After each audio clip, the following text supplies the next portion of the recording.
নমস্কার, কলকাতা টিভিতে আপনাদের স্বাগত। আমরা দেখতে পাচ্ছি যে টি-20-র যুগে অতি সম্প্রতি টেস্ট নিয়ে আবারও আগ্রহ ফিরছে এবং টেস্ট ম্যাচ নিয়ে যে আগ্রহ সেটা চর্চিত হচ্ছে নানা মহলে। আর বঙ্গ রাজনীতিতেও যখন টি-20-র যুগ, যখন আমরা দেখতে পাচ্ছি যে দল বদল সেটা খুব সাধারণ, খুব কমন একটা বিষয় হয়ে দাঁড়িয়েছে, সেই সময় রাজ্য বিজেপি ভরসা রাখলো এমন একজনের ওপর যিনি টেস্ট ম্যাচের খেলোয়াড়, 4 দশকেরও বেশি সময় ধরে যিনি বিজেপির একনিষ্ঠ সৈনিক, সেই শ্রমিক ভট্টাচার্য, সদ্য দায়িত্বপ্রাপ্ত রাজ্য বিজেপির সভাপতি, এই মুহূর্তে আমাদের সঙ্গে। শ্রমিক দা, স্বাগত জানাই কলকাতা টিভিতে এবং অভিনন্দন। ধন্যবাদ। শ্রমিক দা, 4 দশকের বেশি রাজনৈতিক ক্যারিয়ার এবং অনেক উত্থান পতনের মধ্যে দিয়ে গেছে এই রাজনৈতিক ক্যারিয়ার। তারপর গত বছর আপনার রাজ্যসভার সাংসদ পদ প্রাপ্তি এবং এবছর রাজ্য সভাপতি। আপনি কখন বিষয়টা জানতে পারলেন? কারণ অনেকের কাছেই এটা একদম শেষ মুহূর্তের চমক ছিল। আমাকে ঠিক 2 দিন আগে আমাদের সর্বভারতীয় সভাপতি জেপি নাড্ডা বলেন, তোমার ওখানে নির্বাচন কবে? আমি বললাম 2 তারিখ। বলল নির্বাচনে প্রক্রিয়া শুরু হওয়ার আগে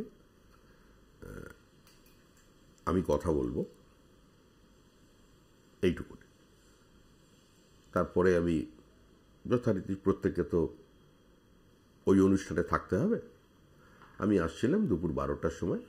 নাড্ডাজির টেলিফোন আসে, উনি বলেন তুমি গিয়ে মনোনয়নপত্র জমা দাও। কিন্তু একটা প্রক্রিয়া আছে, সকলের সঙ্গে আলোচনা করে হয়েছে, এরকম নয় যে কেন্দ্র থেকে একটা সিদ্ধান্ত নেওয়া হয়েছে, এখানে চাপিয়ে দেওয়া হয়েছে, বিষয়টা এরকম নয়।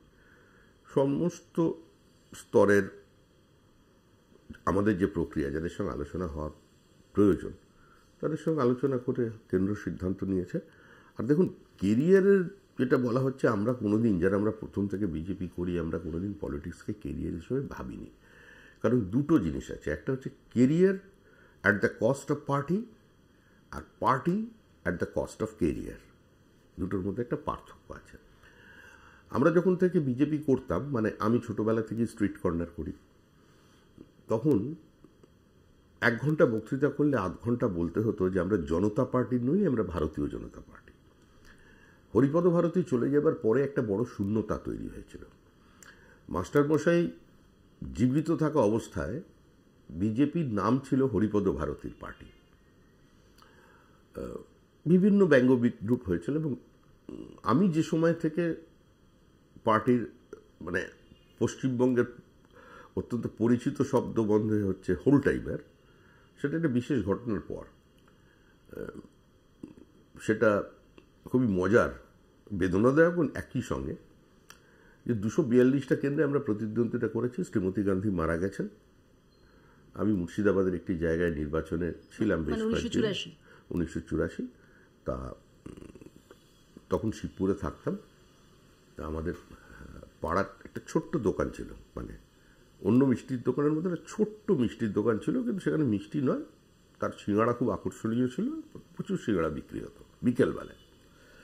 তা তার সিঙ্গাড়া ভাজা সবে শুরু হয়েছে, তখন তো টিভি এসে গেছে। সেবার প্রথম 2জন সেফোলজিস্ট বসছেন, বিনোদ দুয়ার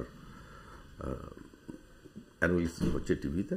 তা আমাদের যেখানে মানে পাড়ার ক্লাব, তো বন্ধুরা বসে আছি। প্রথম যেটা সংবাদ এলো, অন্ধ্রপ্রদেশের প্রাক্তন মুখ্যমন্ত্রী, প্রাক্তন কেন্দ্রীয় মন্ত্রী পিভি নরসিমা রাও তার নিকটতম প্রতিদ্বন্দ্বী বিজেপির জঙ্গা রেড্ডির কাছে পরাজিত হয়েছেন। আমার বন্ধু সবাই লাফিয়ে উঠল, আরে মানে তখন তো বিজেপি আবার পার্টি আরশোলা আবার পাখি, এরকম একটা মজার যুগ। আমাদের সেভাবেই আমাদের সঙ্গে কথাবার্তা বলা হতো। তারপরে হঠাৎ সিঙ্গাড়া শেষ হয়ে গেল। তখন আমি টাকাটা দিইনি, আমিও আনন্দে সিঙ্গাড়া খাইয়ে দিয়েছি। তারপরের যেটা খবর হলো সেটা আরও মারাত্মক, ভয়াবহ আমাদের কাছে, যে প্রাক্তন বিদেশমন্ত্রী এবং বিজেপি সভাপতি অটল বিহারী বাজপেয়ী গোয়ালিয়র কেন্দ্রে তার নিকটতম প্রতিদ্বন্দ্বী মাধবরাও সিন্ধিয়ার থেকে 30,000 ভোটে পিছিয়ে আছেন। 242 থেকে আমরা 2, মানে লড়াই করে 2তে নেমে এলাম। আমাদের দেখে লোক মজা করে বলতো যে হাম দো হামারা দো। পশ্চিমবঙ্গে আমাদের রাজনীতিতে প্রাসঙ্গিকতা নিয়ে তো কোনো প্রশ্নই ছিল না, কিন্তু সে যুগে বহু মানুষ বিজেপি করতেন, বহু কনস্টিটুয়েন্সিতে পার্টি শুধুমাত্র তার ক্যাডার ভোট পেত, কিন্তু আজও তারা পার্টিতে আছেন।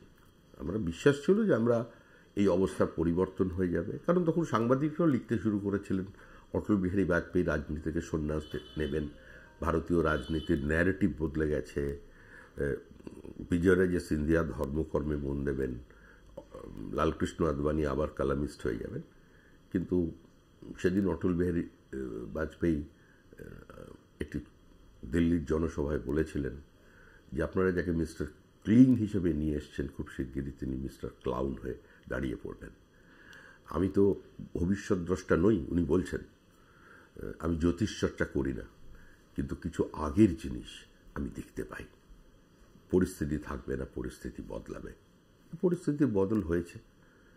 আমি সুমিত্রা এখানে বলছি যে এই যে পরিস্থিতির বদল, সেটা তো আমরা এই রাজ্য রাজনীতিতেও দেখেছি।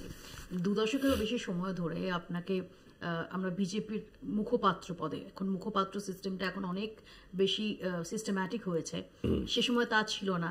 তো তখন আপনি এবং আরো মাত্র 2-1 জন ছাড়া বিজেপির হয়ে টেলিভিশনে বলার মতো কাউকেই প্রায় পাওয়া যেত না, এবং সেখানে আপনি আপনাকে আমরা প্রায়শই দেখতাম ফোর ফ্রন্টে, এবং একটা চ্যানেলের পছন্দ থাকতো, সেটাও বলে অফকোর্স অবশ্যই, এবং সেখানে অবশ্যই শ্রমিক ভট্টাচার্য প্রথম পছন্দ থাকতেন, এটা স্বীকার করতে কোনো দ্বিধার জায়গা নেই। মাই পয়েন্ট ইজ যে যখন বিজেপির এখানে সেই অর্থে প্রাসঙ্গিকতাই ছিল না, যখন মেন 2 প্লেয়ার হচ্ছে বামেরা এবং তৃণমূল কংগ্রেস, সেই সময় থেকে আপনার রাজনৈতিক জার্নি শুরু। আর এখন দাঁড়িয়ে বিজেপি প্রধান বিরোধী দল, যারা অ্যাসপায়ার করছে যে তারা সরকার গঠন করবে, যদি পরিবর্তন আসে তো তাদের হাত দিয়ে আসবে বলে তারা মনে করছে। তো এই চেঞ্জটাকে আপনি কিভাবে দেখেন? এতে বিজেপির কতটা পরিবর্তন হয়েছে? বিজেপি তো একটা বহমানতা, একটা রাজনৈতিক দল উত্থান বা পতন একটা নির্দিষ্ট সামাজিক এবং রাজনৈতিক প্রেক্ষিতে ঘটে থাকে। তুমি যে কথাটা বলছো সেটা নিঃসন্দেহে সবচেয়ে বেশি আজকের যুগে প্রাসঙ্গিক। যে বুদ্ধদেব ভট্টাচার্য বলতেন যে যারা বিধানসভায় ঢুকতে পারেনি, মানে বিধানসভায় যাদের কোনো প্রতিনিধিত্ব নেই, তাদের আমরা সর্বদলীয় বৈঠকে ডাকি না। আমি আর রাহুল সিনহা পার্টি অফিসে বসে আলোচনা করতাম এই কবে এর দিন শেষ হবে, আর রাহুলদা বলতো শ্রমিক এই কথাটা বলার থেকে যদি এটা চরম মাত্র বুদ্ধদেব ভট্টাচার্য, তাহলে কম অপমান হতো। দুর্গাপ্রসাদ নাথারি আমাদের কলকাতা কর্পোরেশনের 60-এর দশকের জনসংঘের কাউন্সিলর ছিলেন, উনি এসব ভোটের অঙ্ক কষতেন সবসময়। তুমি একটা কথা বলতেন, যে রাজনৈতিক দলের বিধানসভায় কোনো প্রতিনিধিত্ব নেই, সেই রাজনৈতিক দলের কোনো পলিটিক্যাল স্ট্যাটাস নেই, সেই রাজনৈতিক দল কোনো গতিমুখকে পরিবর্তন করতে পারে না। কিন্তু পরবর্তীকালে পশ্চিমবঙ্গে এমন অনেক আসন আছে, যেমন দিলীপ ঘোষ মেদিনীপুর থেকে যত বুথে যত এজেন্ট দিয়ে বা যত কর্মী নিয়ে যত মিছিল করে নির্বাচনে জিতেছেন 2019 সালে, তার দ্বিগুণ কর্মী, দ্বিগুণ বুথ এজেন্ট নিয়ে ডক্টর মনোরঞ্জন দত্ত আমাদের ওখানে বিজেপির যিনি প্রাণপুরুষ ছিলেন, তিনি নির্বাচনে জিততে পারেননি। এটাই মেরুকৃত রাজনীতির একটা সবচেয়ে ভালো দিক বলবেন কিনা কেউ জানি না, তবে এটা খুব একটা আশাপ্রদ নয়, কারণ আমরা মাল্টি পার্টি ডেমোক্রেসি বলছি, কিন্তু at the end of the day পশ্চিমবঙ্গের রাজনীতিতে কিন্তু একটা বাইনারি তৈরি হয়ে যায়। একটা সময় এই বাইনারি ছিল কংগ্রেস সিপিএমের মধ্যে, পরবর্তীকালে হলো সিপিএম কংগ্রেস তৃণমূলের মধ্যে, তারপরে শুধু সিপিএম তৃণমূলের মধ্যে, এবং সিপিআইএম হেরে যাবার পর বিরোধী দল হিসেবে সিপিআইএমের যে ভূমিকা পালন করার কথা তারা করতে পারল না, কারণ একটা এজ ফ্যাক্টর আছে। আমাদের রাজনীতি সবসময় এই ফুটবলের মতো, মানে সবসময় একটা শরীরী ব্যাপার থাকবে। আমাদের বাংলার রাজনীতিতে বডি কন্ট্যাক্ট গেম, এটা সবসময়তেই একটা নিরামিষ হয় না। পশ্চিমবঙ্গের রাজনীতিতে সবসময় একটু চলবে, উত্তাপ থাকে, সুভাষ বোস তৈরি করে দিয়ে গেছেন। তা তো এই কারণে যখন দেখা গেল যে বিরোধী দলের ভূমিকা সিপিএম পালন করতে পারল না, এই কারণে কারণ মোটামুটি সিপিএম গৃহীত, পরীক্ষিত এবং পরিত্যক্ত ছিল, একটা হেজিমনি ছিল 34 বছরের।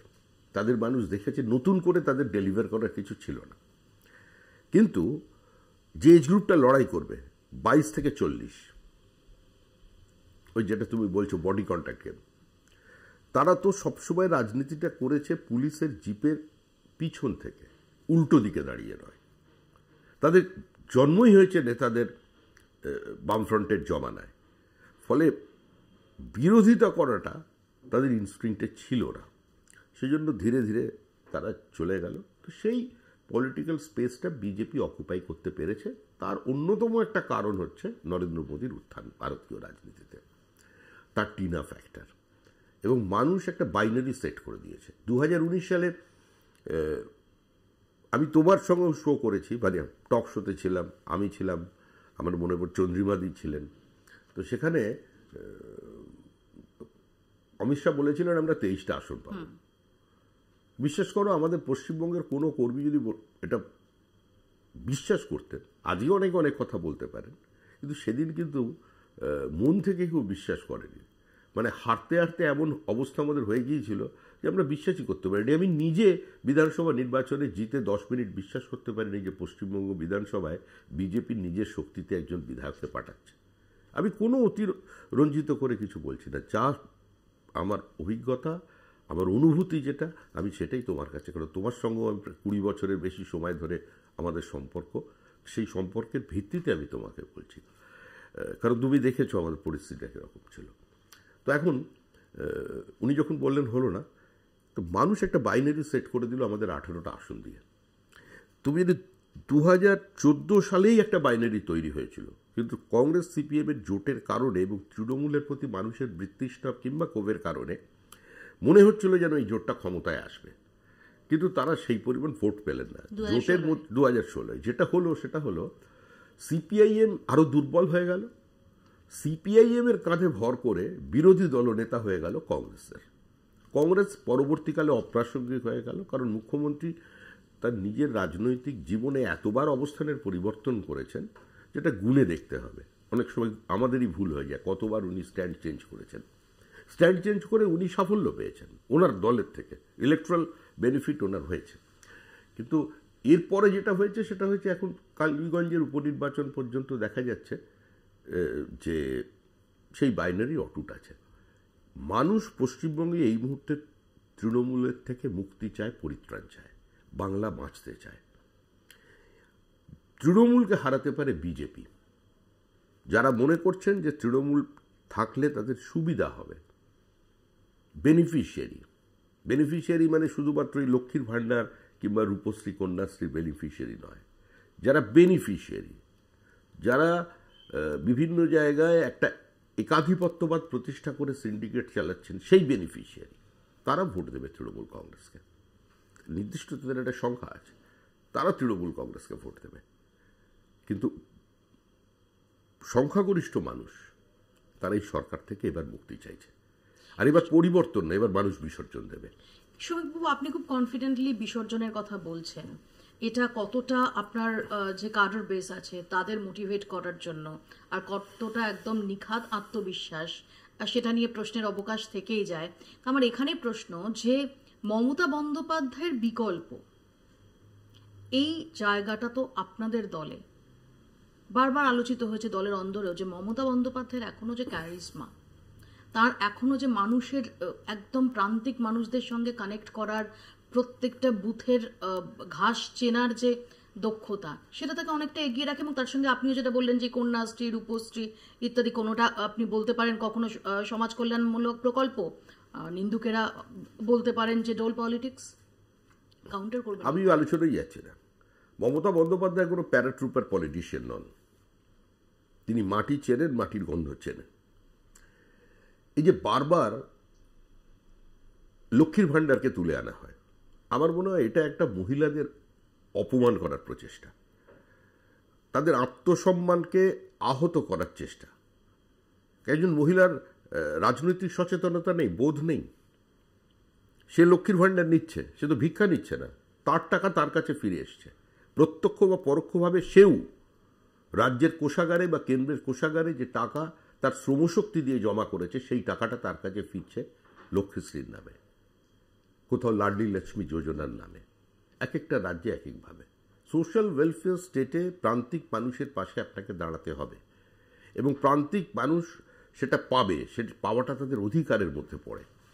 মানুষ যদি লক্ষ্মীর ভাণ্ডার নিয়েই মমতা বন্দ্যোপাধ্যায়কে ভোট দিয়ে দিত, তাহলে ওই ঠিক কুমোরটুলির অসুরের মতো ওই যে ভদ্রলোক এখন আমাদের ঠিক ওই মুখ, ওই একদম কুমোরটুলি ছাড়া ওই জিনিস তৈরি হতে পারে না। দুর্গা ঠাকুরের অসুর দেখবেন এক চেহারা, কারণ ওনার আচরণ থেকে বলছে, আমি কোনো ব্যক্তিগত আক্রমণ বা কুরুচিকর মন্তব্য কোনোদিন করিনি, কিন্তু একটা সংবেদনশীলতার এতটা অভাব এবং এত ছাটুকারিতা অতীতে কোনো রাজ্য নির্বাচন কমিশনের মধ্যে দেখা যায়নি। বিডিওদের দিয়ে ভোট লুট করতে হলো, তারপরেও 11,000 ভোটে 11,000 বেশি আসনে আমরা আমাদের প্রার্থী কিন্তু জিতেছে, আমরা পঞ্চায়েত তৈরি করেছি। তো সন্দেশখালী নিয়ে ভিডিও, কাউন্টার ভিডিও, বিবৃতি, মিথ্যাচার, বিজেপির ওটাকে হাইলাইট করা, তৃণমূলের তার থেকে বেশিবার ভাবে তাদের একটা কাউন্টার ন্যারেটিভ তৈরি করবার চেষ্টা, সমস্ত কিছুর পরেও কিন্তু আমরা সন্দেশখালীর সেগমেন্টে ওই অ্যাসেম্বলিতে আমরা লিড পেয়েছি। নন্দীগ্রামে শুভেন্দু অধিকারী জিতেছিলেন। দেখুন, আমি এটাকে অনেক স্পোর্টিংলি নিতে পারত তৃণমূল কংগ্রেস, কারণ this is the unique of Indian democracy. একটা সময় ছিল সর্ববৃহৎ রাজনৈতিক দল ছিল বিজেপি, আর সর্বকনিষ্ঠ রাজনৈতিক দল ছিল দেবেগৌড়াজির পার্টি। দেবেগৌড়া হয়েছিলেন প্রধানমন্ত্রী আর বিরোধী দল হয়েছিল বিজেপি। তো এটা সেভাবে নেওয়া যেত, কিন্তু তৃণমূল কংগ্রেস কি বললো যে এটার মধ্যে লোডশেডিংয়ের জয়, মিথ্যাচার এই করে একটা প্রচার তৈরি করলো। আমরা বলেছিলাম যে ঠিক আছে, লোকসভা নির্বাচন আসছে, তোমরা সমস্ত কিছু ছেড়ে নন্দীগ্রামটাকে চ্যালেঞ্জ হিসেবে গ্রহণ করো, নন্দীগ্রামের লিড নাও। নন্দীগ্রামের তৃণমূল লিড পায়নি, বরঞ্চ নন্দীগ্রামে যে মার্জিনে শুভেন্দু অধিকারী জিতেছিলেন তার থেকে অনেক বেশি মার্জিনে বিজেপি লিড পেয়ে গেল। তা আমি বলছি ন্যারেটিভটা তৈরি আছে, আর মানুষকে অচেতন মনে করার কোনো কারণ নেই।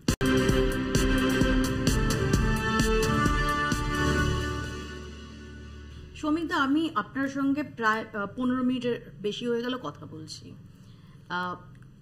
কিছুটা অবাক হওয়ার মতো, আবার আমরা যারা আপনার রাজনীতিকে ফলো করেছি তারা ততটা অবাক হচ্ছিও না। আপনি রাজনৈতিক মেরুকরণের প্রসঙ্গ তুললেন, কিন্তু এই এতটা সময়ে ধর্মীয় মেরুকরণের প্রসঙ্গটা এলো না। অথচ এই রাজ্যে রাজনীতিতে গত 1 দশকে যদি ধরি, তাহলে মূল আলোচ্য বিষয় হচ্ছে হিন্দু মুসলিম।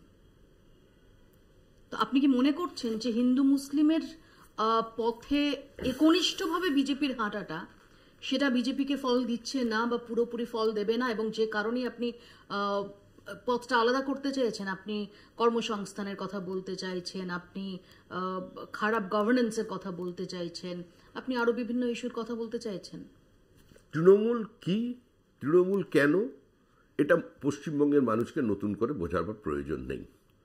তৃণমূল আর দুর্নীতি সমার্থক শব্দ, তৃণমূল আর বিধ্বংসী আধিপত্যবাদ সমার্থক শব্দ, এগুলো নতুন করে মানুষকে বোঝাবার প্রয়োজন নেই।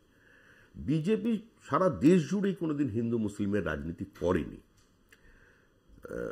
যেভাবেই হোক, হয়তো আমরা বোঝাতে পারিনি, কিংবা কিছু মানুষ বুঝতে চাননি। সমস্ত রাজনৈতিক দলের বিরোধিতা সত্ত্বেও আমরা 2 থেকে 303-এ পৌঁছেছি। 20টার বেশি রাজ্যে আমাদের সরকার চলছে মানুষের ভোটে। আপনি যদি এই ভোটটাকে সম্পূর্ণ মেরুকরণের নামে রাঙিয়ে দিতে চান, যে আপনারা রাম মন্দির কেন্দ্র করে হয়েছিলেন, এটা তো অস্বীকার করতে পারেন না। কাজে বিজেপি গোটা দেশে হিন্দু মুসলিম, তার আগেও মধ্যপ্রদেশে আমাদের সরকার তৈরি হয়েছে, তার আগেও অন্যান্য হিমাচলে আমাদের সরকার তৈরি হয়েছে, তার আগেও উত্তরপ্রদেশে আমাদের জনভিত্তি ছিল। তো সুতরাং তখন রাম মন্দির আন্দোলন ছিল না। রাম মন্দির আন্দোলন বিজেপিকে একটা নতুন পরিচয় দিয়েছিল। একমাত্র দল যারা, যেটা পৃথিবীতে অসংখ্য জায়গায় ঘটেছে, যেটা ইউরোপের বিভিন্ন দেশে ঘটেছে, দ্বিতীয় বিশ্বযুদ্ধ, প্রথম বিশ্বযুদ্ধের পরে, যেটা সোভিয়েত রাশিয়ায় ঘটেছে, মানে আমি সাবেকি সোভিয়েত রাষ্ট্রের কথা বলছি, তো সেটাই রাম মন্দিরের ঘটনায় ঘটেছে, যে একটা জাতীয় ক্ষতকে, বিদেশি আক্রমণকারী চিহ্নকে আমরা মুছে দিতে চেয়েছি। একজন মানুষ ভারতবর্ষে এলেন একজন আক্রমণকারী হিসেবে, এসে তিনি বললেন অবিশ্বাসীদের ধর্মীয় মেরুকরণ তৈরি হলো, আমাদের দেশে এটা ছিল না, অবিশ্বাসীদের মাথাগুলো কেটে চেঙ্গিজ খানের মতো আমি একটা বড় পাহাড়ের মতো তৈরি করলাম, এবং তারপরে সে রুল করার পরে বলে গেল আমার কবর যেন এ দেশের মাটিতে না হয়, আমার জন্মভূমি সামারকান্দে আমাকে সমাহিত করা হয়। আজকে সেখানে একটা মানুষও ফুল দিতে যায় না। তো সেই ক্ষতচিহ্নটাকে আমরা মিটিয়েছি। আজকে যদি তোমার কলকাতা টিভির অফিসটা আমার দল নির্বাচনের পরে গিয়ে দখল করে আর সবাইকে বার করে দিয়ে ওখানে একটা বিজেপির পতাকা লাগিয়ে দেয়, তুমি যখন শক্তিশালী হবে বা তোমরা ঐক্যবদ্ধ হয়ে, তো একদিন সে আমার পতাকাটা ওখান থেকে খুলবে, আমাদের লোকগুলোকে ওখান থেকে বার করে দেবে, দিয়ে আবার কলকাতা টিভির বোর্ড ওখানে থাকবে। তো এটাই ছিল সেই রাজনীতি। এই রাজ্যে যখন আমরা দেখতে পাচ্ছি বিরোধী দলনেতা শুভেন্দু অধিকারী থেকে শুরু করে বিজেপি নেতাদের বক্তব্য গত কয়েক বছরে সংখ্যালঘুদের সম্পর্কে, তাদের এই 70% 30%-এর হিসেব হোক, বা মেরুকরণের বার্তা হোক, বা এই জিহাদি, রোহিঙ্গা, এই সমস্ত শব্দগুলো দৈনন্দিন রাজনীতির পরিসরে ভীষণভাবে চলে আসা হোক, ভীষণভাবে আমদানি হোক, সেখানে এটা অযাচিত হলেও অপ্রাসঙ্গিক নয়। কিন্তু আপনি তো সংখ্যালঘুদের বার্তা দিচ্ছেন। যে বার্তা দেশের প্রধানমন্ত্রী দিয়েছেন, যে বার্তা আমাদের পরিবারের প্রধান দিয়েছেন, আমি সেই বার্তাই দিচ্ছি, এবং এটাই বিজেপির ন্যারেটিভ।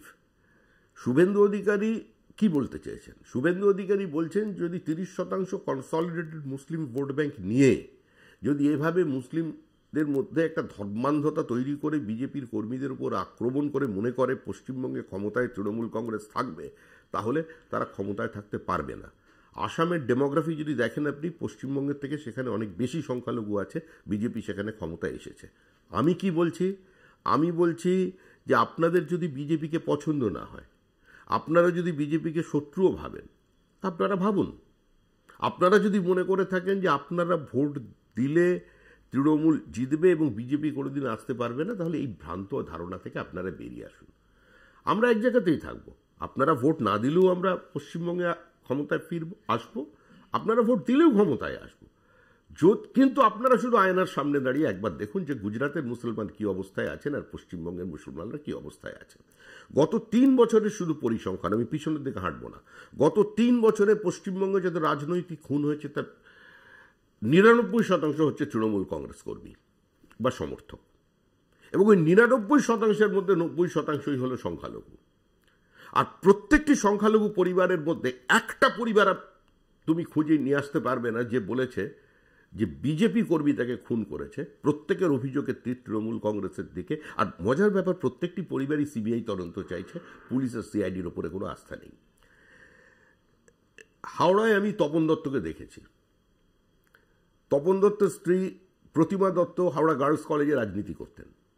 দুর্ভেদ্য সিপিআইএম দুর্গের মধ্যে ওই কিছু কিছু মরুদ্যানের মতো লোক বাঁচিয়ে রেখেছিলেন, যেরকম কাঁথিতে শিশির অধিকারী, এরকম বাঁকুড়ায় একজন, বা উত্তরবঙ্গের ব্যাপারটা একটু বাদ দিলাম, ওখানে একটা অন্য লিগ্যাসি কাজ করে, যার জন্য উত্তরবঙ্গ মালদা পর্যন্ত যেতে পারছে, সেই শিবেন্দু শেখরের নামই আর কেউ মনে রাখেনি। যাই হোক, তো তিনি খুন হলেন, এবং খুন হলেন কোন কারণে? কোনো রাজনৈতিক কারণ নয়। একটা জমি, সেটাকে দখল করা হচ্ছিল। উনি বলেছিলেন যে এটা সম্পূর্ণ একটা প্রাকৃতিক বিপর্যয় হবে, এত সুন্দর জমি, এটা সম্ভব নয়, এটা বেআইনি, এটা জলা জমি। সেটা আন্দোলন করে, সে ঠিক ছিল কি ভুল ছিল সেটা তো অন্য বিষয়, সেটা নিয়ে বিতর্ক হবে। তৃণমূল কংগ্রেস করে, কারণ ক্ষমতা ছিল না ওইখানে তখন কংগ্রেসের ঝান্ডা তুলে রাখা বা তৃণমূল কংগ্রেসের ঝান্ডা ওইখানে ধরা। কিন্তু উনি আর ওনার স্ত্রী প্রতিদিন রাজনীতি করতেন, তিনি খুন হলেন। প্রতিমা দত্ত অভিযোগ করলো কি? অভিযোগ দরজায় দরজায় ঘুরেছেন, কংগ্রেসের দরজায়, তৃণমূলের দরজায়, সিপিআইএম এর দরজায়, যে আমার স্বামীর অন্তত একটা বিচার হোক। সাপ্লিমেন্টারি চার্জশিট থেকে মূল অভিযুক্তদের নাম বাদ চলে গেল। তিনি প্রথম সিবিআই তদন্তের দাবি করেছিলেন, সেই ট্র্যাডিশন সমানে চলছে। যেখানেই তৃণমূল কংগ্রেসের কর্মী খুন, পরিবারের দাবি সিবিআই তদন্ত চাই। এদিকে তৃণমূল কংগ্রেস বলছে যে সিবিআই এর কনভিকশন রেট অত্যন্ত কম, এটা একটা হাস্যকর ব্যাপার, সবই পুলিশ করে দিতে পারে। যাই হোক, এবার দুটো জায়গায় চার্জশিট নাম এসেছে, তৃণমূলের বিধায়কের এসছে, আরেকটি নাবালিকা ধর্ষণ থেকে শুরু করে, হ্যাঁ, সেই 2004-এর নোবেল চুরির তদন্ত থেকে শুরু করে আমরা নারদা, সারদা, প্রশ্ন হলো এই সমস্ত তদন্ত যখনই শিক্ষা দুর্নীতি, একের পর এক অভিযুক্ত তারা বেল পেয়ে তদন্ত, যাচ্ছে। বেল তো পাবি, বেল পাওয়া তো অধিকার। বেল দীর্ঘদিন তো ভারতের আইনে জায়গাটা ইভেন যে অতি সম্প্রতি যে আরজিকর নিয়ে এত উত্তাল হলো গোটা রাজ্য, সমস্ত সাধারণ মানুষ স্বতঃস্ফূর্তভাবে পথে নামলেন, সেখানেও আমরা দেখলাম যে সিবিআই তদন্ত যেটা হলো সেটা ফাইনালি কলকাতা পুলিশের যে তদন্ত, কলকাতা পুলিশের 24 ঘন্টারও কম সময় যাকে তারা গ্রেফতার করেছিল, ঠিক সেই পথেই সিবিআই তদন্ত গেল, তার থেকে এক চুলো তার অগ্রগতি হয়নি। প্রশ্ন হলো এই তদন্ত কিংবা বিচার ব্যবস্থা, এটা আবেগ দিয়ে চলে না, এটা চলে নির্দিষ্ট তথ্য প্রমাণের ভিত্তিতে। আরজিকর তদন্তের ক্ষেত্রে বায়োলজিক্যাল সমস্ত এভিডেন্সকে ধ্বংস করে দেওয়া হয়েছে মেয়েটিকে সূর্যাস্তের পরে দাহ করে, 3টে ডেড বডিকে সরিয়ে তৃণমূল কংগ্রেসের নেতৃবৃন্দের উপস্থিতিতে। প্লেস অফ অকারেন্সকে অল্টার করে দেওয়া হয়েছে, ভেঙে দেওয়া হয়েছে। 100 জন সেখানে ভেতরে ঢুকে আছে, তার মা বাবা বাইরে, তাদের ভেতরে ঢুকতে দেওয়া হয়নি। মানে সেখানে কোনো ডিএনএ স্যাম্পল পাওয়ার আর কোথাও কোনো সম্ভাবনা নেই, এটা করে দিয়েছে। ভ্যাজাইনাল সোয়াবকে যে উষ্ণতায় রাখার প্রয়োজন ছিল সেটা রাখা হয়নি। তো এটাই তো পশ্চিমবঙ্গ পুলিশের কাজ। সারদা নারদা, আপনার মনে থাকবে সমীক দাস, সারদা এবং নারদা নিয়ে দীর্ঘদিন আমরা সেই সময় ডিবেট করেছি। এটা আমাদেরও ক্ষোভ, স্টুডিওর বাইরে গিয়েও করেছি, এটা আমাদেরও ক্ষোভ। কিন্তু এই মুহূর্তে তো এটা কেস প্যারেড নয়। নারদা বা সারদা বিজেপি, আমাদের এই তদন্তটা কোনো সময় বিজেপি পরিচালিত নয়, ইডি সিবিআই তদন্ত করছে। আমি তো আবার বলছি, এটা কেস প্যারেড নয়, আমাদের অভিযোগ আছে, আমরা ক্ষুব্ধ। এই তদন্তের গতি নিয়ে বারবার আমরা স্টেটমেন্ট করছি, যেটা মানুষের আবেগকে আহত করছে। এখনো ভারতবর্ষের মানুষের, এখনো পশ্চিমবঙ্গের মানুষের ইডি সিবিআই এর উপরে আস্থা আছে। তারা কোনো ঘটনা ঘটলেই বলে যে আমরা সিবিআই তদন্ত চাই। একটা এত বড় আমাদের ইন্ডিয়ান জুডিশিয়ারি এগিয়ে গেছে। ল কলেজের নির্যাতিতার পরিবার তারা কিন্তু বলছেন না, তারা বলছেন কলকাতা পুলিশ এই আস্থা রাখছেন।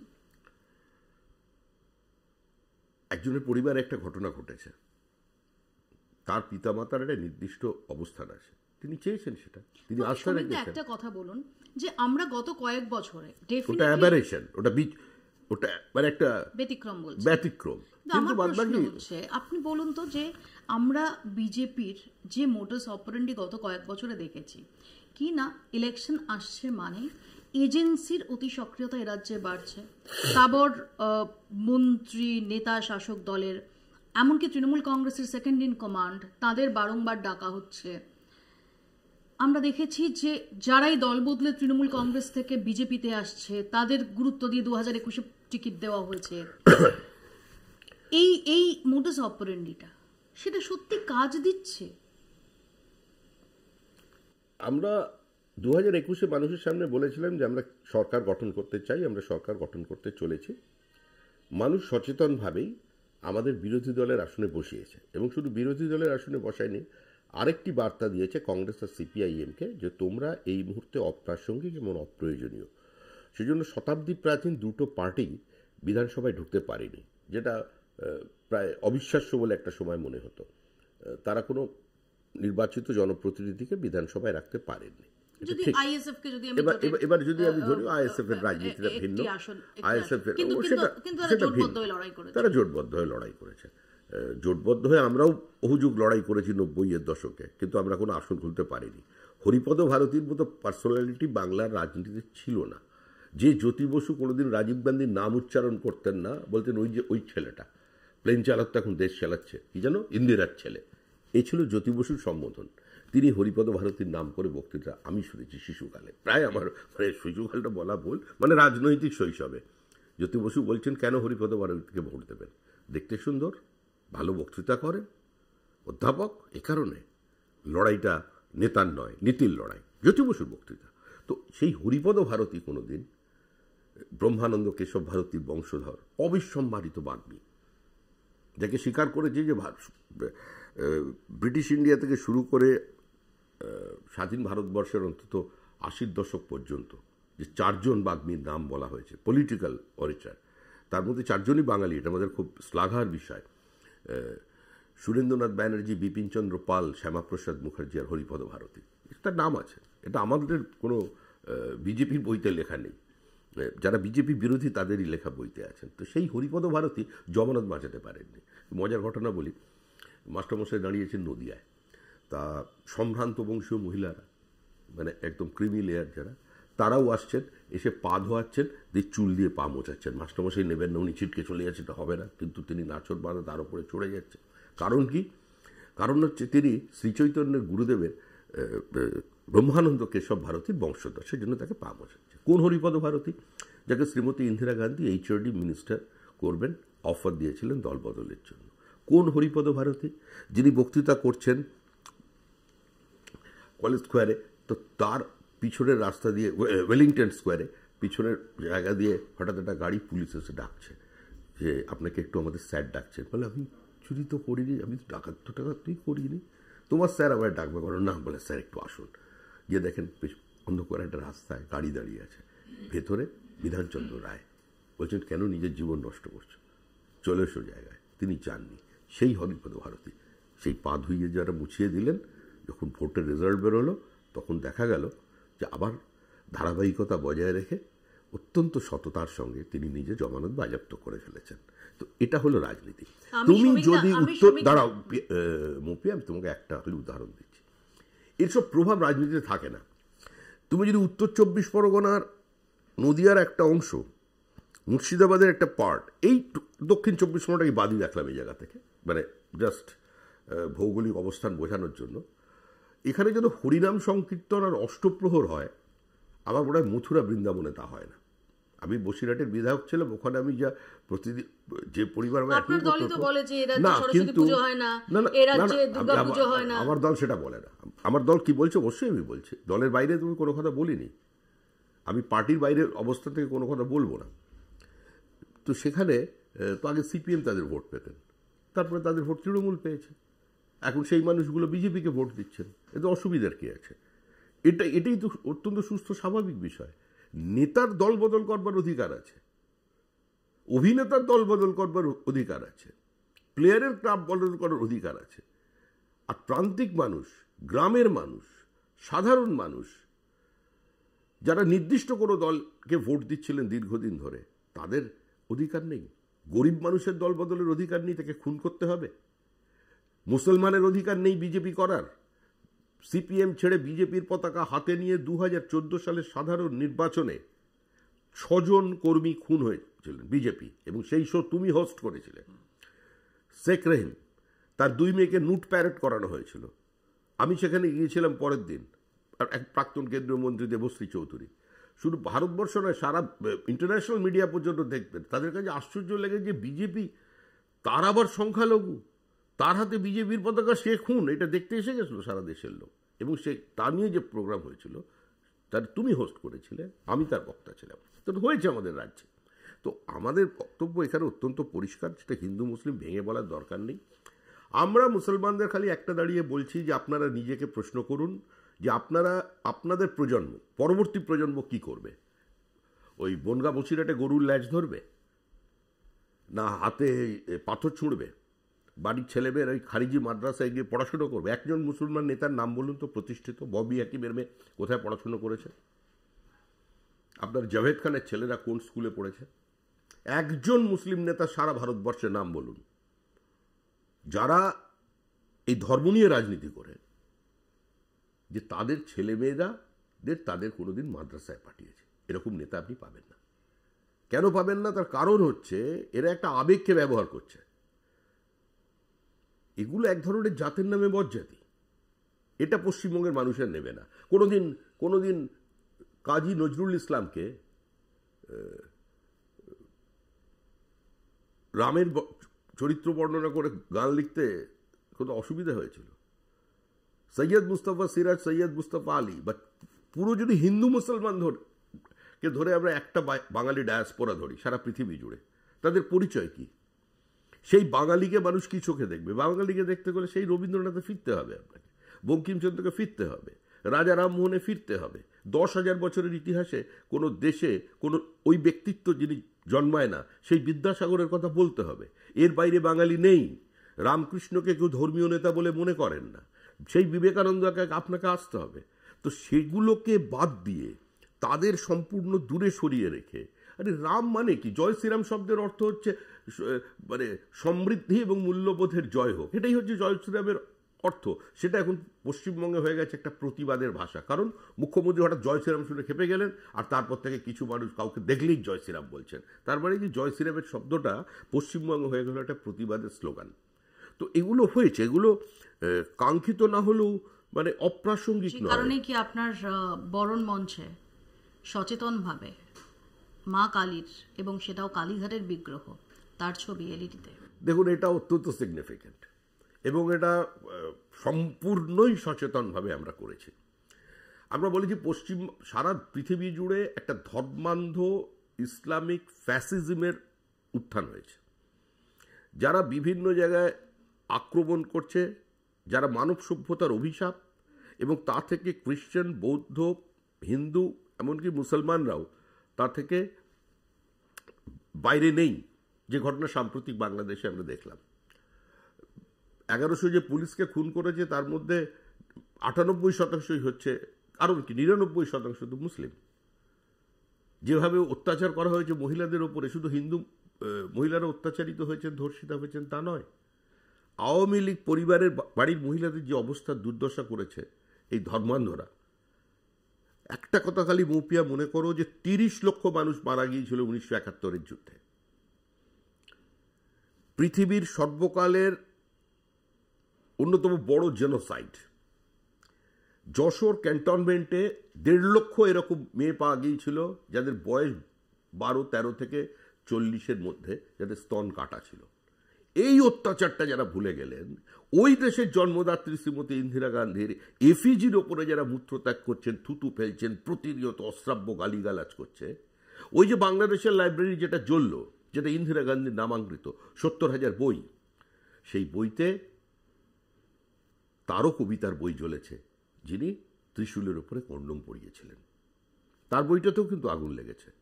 ওখানে বাসারদার ফুলবউতেও আগুন লেগেছে, তার ভস্মীভূত অংশটাও কেউ খুঁজে পাবেন না। আমরা এই ধর্মান্ধতার বিরুদ্ধে মুসলিম সমাজকে সচেতন করছি যে আপনারা জাতীয় জীবনের মূল স্রোতে আসুন। আমাদের ভোট দেবেন না, আমরা তো বলছি, আপনারা যদি মনে করেন বিজেপিকে শত্রু ধরে নেন, কিছু করার নেই, কিন্তু আপনারা আপনার একসঙ্গে আমাদের থাকতে হবে। আমরা তো একসঙ্গেই তো আমরা রাজ্যবাসী, আমরা তো ক্ষেত্রে চলে যেতে বলছি না আমরা। হ্যাঁ, তবে একটা ব্যাপার অত্যন্ত ক্লিয়ার, রোহিঙ্গারা এর দেশে, এ রাজ্যে ওয়েলকাম গেস্ট বিজেপির শাসন ব্যবস্থায় হবে না। আমরা বাংলাদেশি মুসলিম অনুপ্রবেশকারীকে গ্রহণ করব না। প্রথম কথা, এই প্রসঙ্গে আমি একটু বলি শ্রমিকদা, যে কোথাও দাঁড়িয়ে এখনো বিজেপি বাঙালি বিদ্বেষী পার্টি, এই অভিযোগটা যে কোনো কোনো মহল থেকে ওঠে, যেটা তৃণমূল কংগ্রেস হাতিয়ারও করে না কেন, তার কতগুলো ফ্যাক্টর আমি বলে দিচ্ছি। এক হচ্ছে যে বিদ্যাসাগর মূর্তি ভাঙা নিয়ে এখনো পর্যন্ত চর্চা হচ্ছে, এক। দুই হচ্ছে বিভিন্ন রাজ্যে এখনো বাংলা ভাষী যারা, তাদের বাংলাদেশি বলে সেখান থেকে পুশ ব্যাক করা হচ্ছে। আমি নাম নিয়ে বলছি, নাম্বার টু, মাছ খাওয়া নিয়ে পরেশ রাওয়াল, চিড়ি খাওয়া নিয়ে কৈলাস বিজয়বর্গী, তাদের বক্তব্য। দু একটা বিচ্যুতিকে এ ধরনের কথাবার্তাকে বিজেপির পলিটিক্যাল স্ট্যান্ড মনে করার কোনো কারণ নেই। মাছ খাওয়া নিয়ে কি বলছে? মাছ খাবে না, বাঙালি মাছ খাবে না? আশ্চর্য ব্যাপার। কত মানুষ এসে বিজেপির বাংলায় মাছ খাওয়া শিখেছেন। কৈলাসপতি মিশ্র এখানে আসতেন, খুঁজে খুঁজে আমার বাড়ির ইলিশ মাছ খেয়ে দারুণ লেগেছিল তার। আমাদের এখানে হৃদয়নাথ সিং আনতেন, ওই রকম সুন্দর মাছের কাঁটা বেছে তুমিও খেতে পারবে না। আপনি তো সকালে দই চিড়ে খান, কৈলাস বিজয়বর্গী যদি এখন বাংলার দায়িত্বে থাকতেন তিনি তো চমকে উঠতেন। না, দই চিড়ে অন্য জিনিস খায়, যাই হোক, উনি কোনো সময় চমকাতেন না। কৈলাস বিজয়বর্গী যে পোহা খায়, ওটা কি, পোহাটা কি থেকে তৈরি হয়? ইন্দোরের ফেভারিট ডিশ যেটা হচ্ছে সেটা হচ্ছে পোহা। তা পোহার তো কৈলাস বিজয়পুরই পোহা খায়, আর কৈলাস বিজয়পুর অনেক খাওয়া দাওয়ার নিয়ম টিয়ম আছে, আমি তার মধ্যে ঢুকতে চাই না। উনি মানে অত্যন্ত সাত্ত্বিক মানুষ, মানে এবং ওনার খাওয়া দাওয়া অত্যন্ত রেস্ট্রিক্টেড, ওগুলো অন্য প্রসঙ্গ। আমি তো সোজা বলি, বাঙালি বিদ্বেষী মানে কি? এই যে বাংলা ভাষায় আমি তুমি কথা বলছি, তুমি যে লিখছো, এই ভাষাটা কে দিয়েছে? এই ফরম্যাটে বাংলা ভাষাকে নিয়ে এসেছে রবীন্দ্রনাথ ঠাকুর। কলকাতা বিশ্ববিদ্যালয়ের কনভোকেশন মিটিংয়ে প্রথম বাংলায় বক্তৃতা কে করেছেন? রবীন্দ্রনাথ ঠাকুর। উপাচার্য কে ছিলেন? শ্যামাপ্রসাদ মুখার্জি। তিনি নিয়ে এসেছিলেন রবীন্দ্রনাথ ঠাকুরকে ডেকে। আর এটাও তুমি ইতিহাস দেখবে, শ্যামাপ্রসাদ মুখার্জি রবীন্দ্রনাথ ঠাকুরকে ডাকা এবং বাংলায় বক্তৃতা করার জন্য, বাংলা ভাষা ভাষা থেকে উৎপত্তি হয়েছে বলে আজকে যারা আমরা সংখ্যালঘু বলি, 99% সংখ্যালঘু সেই অনুষ্ঠান বয়কট করেছিলেন। তারা এসে আমাদের আজকে বাংলা ভাষা শেখাবে নাকি? আমার এখানে একটা দর্শকদের উদ্দেশ্যে একটা বক্তব্য রয়েছে। শ্রমিক ভট্টাচার্যের সাক্ষাৎকার নেওয়ার একটা বড় চ্যালেঞ্জ হচ্ছে যে শ্রমিক তো অসাধারণ বাগ্মী, তিনি কখনো হরিপদ ভারতী, কখনো রবীন্দ্রনাথ, এই প্রসঙ্গে এত সুন্দর নানান অ্যানেকডোটস বলে কিছু প্রশ্ন থেকে আপনাকে এত দূরে নিয়ে চলে যাবে। আমি আবার মুশকিল হচ্ছে শ্রমিকদার ইন্টারভিউ করতে গেলে আমাকে আবার সতর্ক থাকতে হয়, কারণ আমিও তো আপনাকে 20 বছরের বেশি সময় ধরে আপনাকে ইন্টারভিউ করছি। আমি একদম পয়েন্ট ব্ল্যাঙ্ক আপনাকে প্রশ্নটা করতে চাই, 2021-এর যে ফর্মুলা আপনাদের ছিল, আপনি মনে করেন ঠিক ছিল? তৃণমূল থেকে যারাই এসেছেন, হ্যাঁ আমি ডেফিনেটলি প্রমিনেন্ট যারা শুভেন্দু অধিকারী, রাজীব বন্দ্যোপাধ্যায়দের কথা বলছি না, যারাই এসেছেন তাদেরই প্রায় টিকিট দেওয়া, একাধিক অভিনেতা অভিনেত্রীকে টিকিট দেওয়া। প্রত্যেকটা নির্বাচনের ফলাফল থেকে সে পার্টি জিতুক আর পার্টি হারুক, দল শিক্ষা নেয়। 2026 এটা করবেন? 2021 থেকে দল শিক্ষা নিয়েছে, কিন্তু টিকিট দেওয়ার বিষয়টা তো আমার হাতে নেই। আমাদের সংসদীয় বোর্ড সেটা ঠিক করে, এবং আমি কোনোদিন দলীয় অনুশাসনের বাইরে যাইনি। সেই জন্য এ নিয়ে মন্তব্য আমি করতে পারছি না। তোমার সমস্ত প্রশ্নের উত্তর প্রশ্ন করা যেরকম তোমার অধিকারের মধ্যে পড়ে সাংবাদিক হিসেবে, সেরকম দু একটা প্রশ্নের উত্তর না দেওয়া সেটাও আমার অধিকারের মধ্যে পড়ে। তবে নিশ্চিত থাকো, বিজেপি 2021-এর নিজেদের বিচ্যুতি ত্রুটি যা যা আমাদের নিজেদের ভুল ছিল সেটা থেকে শিক্ষা নিয়েছে। কারণ স্বাধীন ভারতের ইতিহাসে অমিত শাহ থেকে বড় ভোট স্ট্র্যাটেজিস্ট কেউ জন্মায়নি। এটা আমি গর্বের সঙ্গে, এটা আমি বিশ্বাসের সঙ্গে বলি, এটা আমার বিশ্বাস। কেউ আমার সঙ্গে ভিন্ন মত হতে পারেন, তাদের কিছু চেষ্টা যায় না, তাকে আমি আক্রমণ করবো এরকম কোনো বিষয় নেই। তিনি বলেছিলেন 212টা হতো, ওটা আমাদের ভুলে হয়নি, এবং এবার পারাপার হয়ে যাবে, আর এবার থাকবে না। তৃণমূল হারছে, তৃণমূল হারতে চলেছে। যে বিশ্বাস মমতা বন্দ্যোপাধ্যায় মানুষের মনের মধ্যে তৈরি করতে পেরেছিলেন 2011 সালে, কারণ যে ব্রিগেড সিপিআইএম করেছিল, দুটো ব্রিগেড ছিল অত্যন্ত গুরুত্বপূর্ণ। এক, যেদিন মমতা বন্দ্যোপাধ্যায় মৃত্যু ঘণ্টা বাজিয়েছিলেন, একটা ম্যামথ ক্রাউড, উপচে পড়া ব্রিগেড। জ্যোতি বসু সুভাষ চক্রবর্তীকে বলেছিলেন দেখে নাও ব্যাপারটা, মানে এটা শোনা যায়, এবং বলেও ছিলেন। তার কয়েকদিনের মধ্যে সিপিআইএম একটা ব্রিগেড করে, এবং সিপিএমের ব্রিগেডের স্লোগান ছিল দেখে নেবে মমতা সিপিআইএমের ক্ষমতা। এই ব্রিগেডটা ছিল গুরুত্বপূর্ণ, দেখার মতো। আরেকটা ব্রিগেড তারা করে 2011 সালে। ওই ব্রিগেড প্যারেডের সংখ্যা দেখে কেউ মনে করতে পারেনি যে এই দলটা হারতে চলেছে, এই সংগঠনটা ভেঙে যাবে। এবং রাজনীতিতে ল্যাটারাল এন্ট্রি নেওয়া একজন আমলা, যিনি ওই 21শে জুলাই গুলি চালানোর অর্ডার দিয়েছিলেন, তার কাছে দলের একমাত্র মুখ বুদ্ধদেব ভট্টাচার্য তার পরিচ্ছন্ন ভাবমূর্তি দলের বিপরীত অবস্থানে গিয়ে একটা আধুনিক দৃষ্টিতে নতুন প্রজন্মকে দেখা এবং সর্বোপরি এ রাজ্যে শিল্পায়নের একটা প্রচেষ্টা করা, সেই বুদ্ধদেব ভট্টাচার্য ওই ধরনের একটা বড় মার্জিনে হেরে যাবে, এটা ভাবা যাচ্ছে না। আর এখন দেখুন, মুখ আর মুখোশ নিয়ে কোনো ব্যাপার নেই। আমার দলে আমি কাউকে মুখ করে নির্বাচন লড়বো কি লড়বো না সেটা বিষয় নয়। মানুষ পরিত্রাণ চাইছে, বাংলা বাঁচতে চায়। 2026-এ মুখ কে হবেন, শুভেন্দু অধিকারী না শ্রমিক ভট্টাচার্য? আমাদের কোনো মুখ নেই, আমাদের কোনো মুখোশ নেই। আমাদের যেটা আছে সেটা আছে মানুষের রাজনৈতিক বোধ শক্তির উপরে বিশ্বাস, তাদের সচেতনতা, এবং তারা এটা বুঝতে পেরেছেন যে এই নির্বাচনটাই হবে বাঙালি হিন্দু এবং জাতীয়তাবাদী প্রগতিশীল মুক্ত মনের ভারতীয় মুসলমানদের জন্য শেষ নির্বাচন। না হলে আমাদের বিধানসভার ডিজাইনটা জম্মু কাশ্মীরের বিধানসভার মতো হয়ে যাবে। তো এটা অস্তিত্ব রক্ষার প্রশ্ন। 1946 সালে যে পরিস্থিতি সুরাবর্দী তৈরি করেছিল, আজকে তৃণমূল কংগ্রেস সেই পরিস্থিতিতে বাংলাকে এনে দিয়েছে। খালি ধর্মতলার দিকে দাঁড়ালেই দৃশ্যমানতা, কোথায় আমাদের সৌন্দর্য? আমরা ফিরিয়ে আনবো, আমরা অনেক কিছুই ফেরাবো। আমরা নিঃসন্দেহে নবান্ন খুব সুন্দর, ওপরে উঠে আমি মুখ্যমন্ত্রীর ঘরে উঠেছি, ওপর থেকে দেখতে ভালো লাগে। নিজে হাওড়ার লোক ছিলাম আমি, এখনো যাতায়াত আছে, প্রায়শই যাই। কিন্তু আমরা রাইটার্সে আসবে মুখ্যমন্ত্রী অবশ্য সুন্দর। আরে কেন মুখ্যমন্ত্রীর ঘর ভালো লাগবে না? মুখ্যমন্ত্রী সুন্দর। আমি গেছিলাম, একবারই গিয়েছিলাম, উনি আমায় নিয়ে গিয়েছিলেন সর্বদলীয় মিটিং থেকে, ওখানে বসে চা খেয়েছিলাম, খুব সুন্দর দেখতে উপর থেকে লাগে। কিন্তু আমাদের মুখ্যমন্ত্রী 2026 কি ওই ঘরে নিজেকে দেখার ভাবনা? আমি কোনো দূর দূর দূর পর্যন্ত এ ধরনের কোনো অভিলাষ, এ ধরনের কোনো ইচ্ছা, এ ধরনের কোনো এজেন্ডা না পার্টির আছে না আমার আছে। তবে আমি বলছি 2026-এ আমাদের মুখ্যমন্ত্রী রাইটার্স থেকে রাজ্য পরিচালনা করবেন।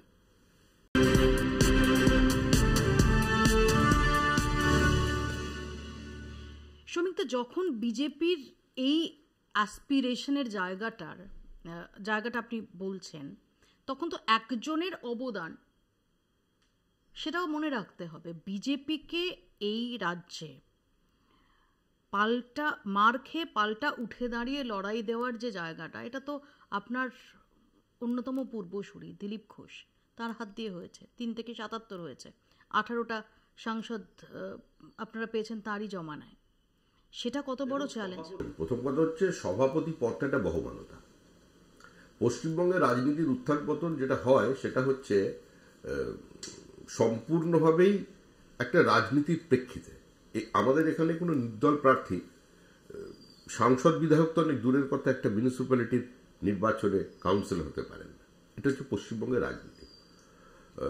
দিলীপ ঘোষ যে সময় সভাপতি হয়েছিলেন, তার একটা লড়াকু মনোভাব আছে। তিনি মাটির মানুষদের, তার শরীরী ভাষা এবং তার শব্দচয়ন একটু ভিন্ন, একটু হাটকে, তো তিনি করেছিলেন। প্রত্যেক সভাপতির এই দলের অবদান আছে, দিলীপ ঘোষেরও আছে। কিন্তু আপনার বরণ মঞ্চেই তো তিনি ব্রাত্য থাকলেন। ওই বছর আমি আমন্ত্রিত ছিলাম। কিছু বিষয় পার্টির থাকে, বিষয়টা পার্টি দেখছে। কেউ যদি মনে করে থাকেন যে দিলীপ ঘোষ বিজেপি বাইরে চলে গেছে বা দিলীপ ঘোষকে দল গুরুত্ব দিচ্ছে না, এরকম কোনো বিষয় নেই। আপনার মনে হয় দল জাস্টিস করেছে দিলীপ ঘোষের প্রতি? কোনটা? আপনার মনে হয় দিলীপ ঘোষের প্রতি দল আমি জাস্টিস এই করেছে? প্রশ্নের উত্তর দেব না। দল দিলীপ ঘোষের বিরুদ্ধে কিছু করেনি।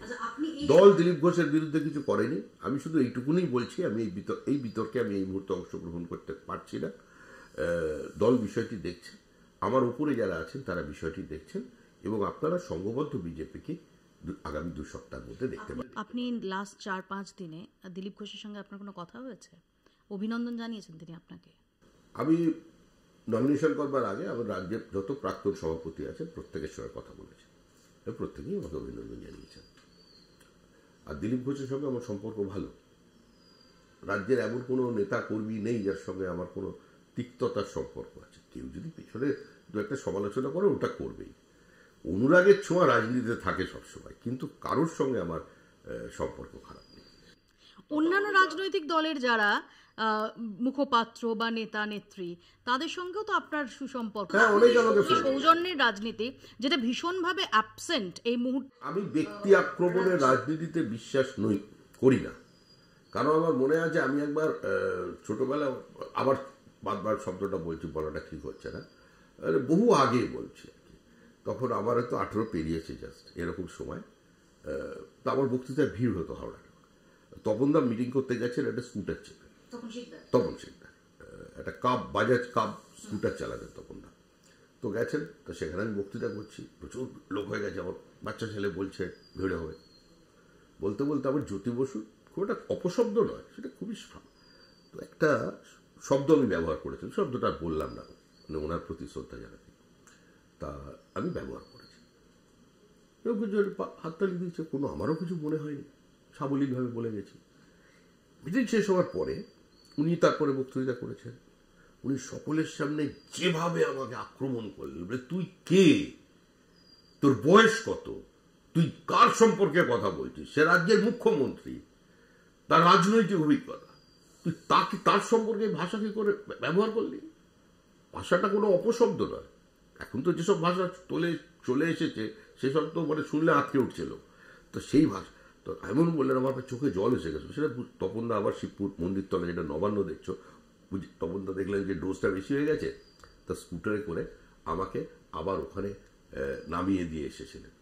তো এবার দুটো ঘটনার কথা বলি, পলিটিক্সটা কিরকম ছিল। আমাকে আবার নামিয়ে মন্দির তলার কাছে আমি থাকতাম, ওখানে নামিয়ে দিয়ে এসেছিলেন। তারপর থেকে জীবনে আমি আর কোনোদিন ওই লাইনের বাইরে গিয়ে আরেকটা কথা আমার মনে পড়েছে সভাপতি হওয়ার পরে, একটা সময় আমার হাতের লেখা ভালো ছিল বলে লোকে বলতো, তা একটু লেখালেখি করতে হলে বা পোস্টার আমি লিখতে পারতাম না, দেওয়াল লিখতে পারতাম না, ভিতরে ভরাটের কাজটা করতাম না। তখন না প্ল্যাকার্ড লিখতেন, নিজে লিখতে পারতেন। আমি রাহুলদা গভীর রাতে অনেকে দেওয়াল লিখেছি। এবার এরকম একজন মারা গেছেন, তা আমি লিখে দিয়েছি একটা করে, যে স্বর্গীয় দলীয় কর্মীর নামটা এখন মনে নেই, তার আত্মার শান্তি কামনা করি। তা দুজন দুদিক দিয়ে অফিসে ঢুকেছেন। তুমি আমাদের অফিসে গেছো 6 নম্বর, বাঁ দিকটায় রাজ্য সভাপতি বসতেন, তখন বিষ্ণুকান্ত শাস্ত্রী সভাপতি, আর ডান দিকে তপন শিকদার বসতেন, উনি সাধারণ সম্পাদক। তখন তো আমাদের সঙ্গে একদম রকি ভাষায় কথাবার্তা বলতেন, ওই ভাষায় গালিগালাজ করতেন, বাড়িতে সেটা নয়। তা বিষ্ণুজি ঢুকে দেখেছেন লেখা মারা গেছে, দেখেছেন, বলে এটা কে লিখেছে? তখন যথারীতি বলেছে শ্রমিক লিখেছে। বলে শ্রমিককে ডাক।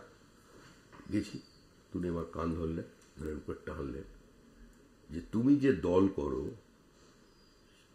আর ভারতীয় যে দর্শন, সেখানে আত্মার শান্তি হয় না, আত্মা অবিনশ্বর, আত্মা সদ্গতি, বলে আমি কান ধরলেন।